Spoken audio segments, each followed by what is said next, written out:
ஓம் அன்னமலையாய பகவான் நமக.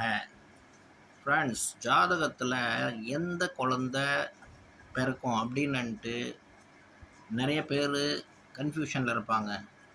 ஜாதகத்தை எப்படி அனலைஸ் பண்ணுறது?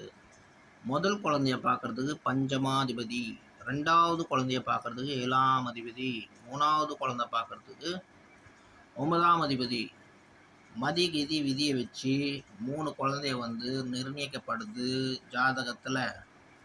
இதை பார்த்து எந்தெந்த கிரகம் எப்படி பிளேஸ்மெண்ட் ஆகிருக்கு அதை வச்சு நம்ம ஜோசியக்காரங்க எந்த குழந்தை பிறக்கணுன்ட்டு ஜாதகனுக்கு சொல்கிறாங்க.